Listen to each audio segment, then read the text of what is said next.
Well, here in Berlin, several thousand people have demonstrated against Iran's brutal crackdown on anti-government protests. Many are Iranians living in exile in countries right across Europe. The rally was organised by a coalition of Iranian dissidents, including some with a controversial past. Their message: no Ayatollah and no return to monarchy. Echoes from Tehran reach Berlin. Thousands of Iranians and their supporters clamour for freedom, or as they call it, Azadi. This woman's nephew was killed in the recent anti-government protests. How many young people must die before this barbaric government is finally removed from Iran? The family had to sign something and pay to find out he was shot.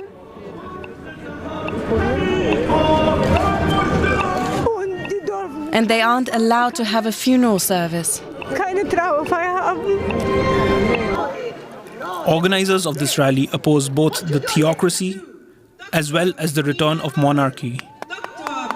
Iran doesn't need a king or a religious leader, but rather a free republic, a secular Iran that can live in peaceful coexistence with its neighbours and also takes into account the rights of minorities in the country.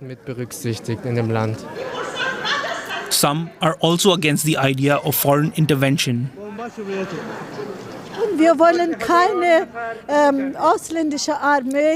No foreign army should simply intervene in Iran or simply change the government. Regime change should be carried out by the Iranian people, but this regime should not be supported by other countries. Some 10,000 people attended the protests, according to the Berlin police. Braving the cold in solidarity with those in Iran facing greater peril. Now, here in Berlin, tens of thousands of people are at the city's Brandenburg gate, protesting against Iran's brutal crackdown on anti-government protesters.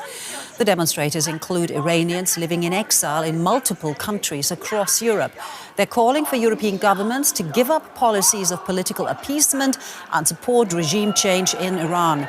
In the run-up to demonstrations, some of the organizers called for the immediate closure of all of Iran's embassies throughout the European Union.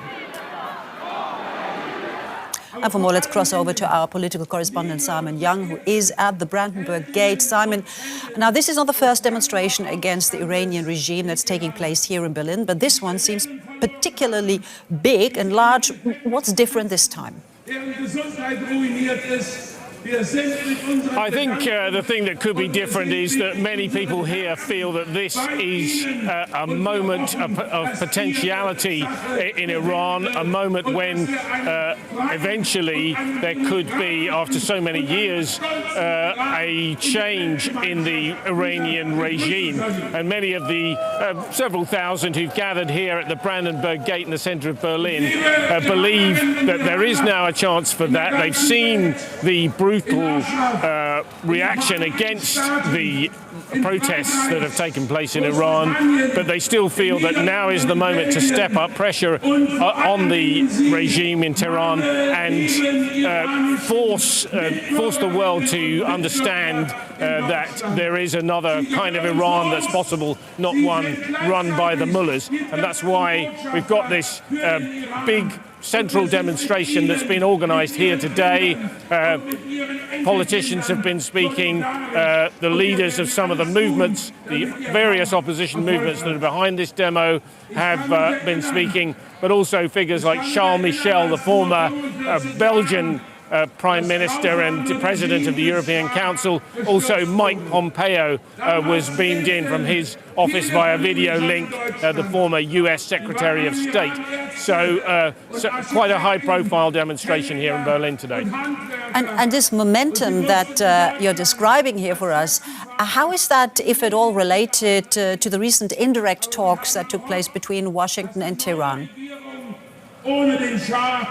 Yeah, a lot of people have been looking at those talks in Oman, and people here telling me that they're quite sceptical that that really will come to anything. They don't believe, many of them anyway, that the diplomatic efforts of the Trump administration will be more than a sort of time-wasting exercise. They say ultimately the thing that matters to the regime is its money flows, its ability to earn money, for instance, through the sale of oil. People here very much welcoming the fact that the European Union has now declared the Iranian Revolutionary Guard as a terror organisation, but they say the pressure needs to be stepped up even more, and they want Europe to do more. They don't totally reject a United States role in this, but of course many people here say what really needs to happen is an internal revolution and an internally driven movement for change from the Iranian people themselves. And Simon, just briefly, I mean, what's Germany's role in all this? Why do people protest here in Berlin? Well, I think there's a strong Iranian opposition community in Germany and in Berlin particularly, so that's part of the reason. But also, of course, Germany is increasingly seen as the key country in Europe for many things. It is trying to have a more important role on the international stage, but it's certainly true that at the moment the pressure, as it were, on the Iranian regime is being driven by the United States and not by Germany or indeed the other European countries particularly. All right, DW political correspondent Simon Young there from the Brandenburg Gate. Simon, thank you so much.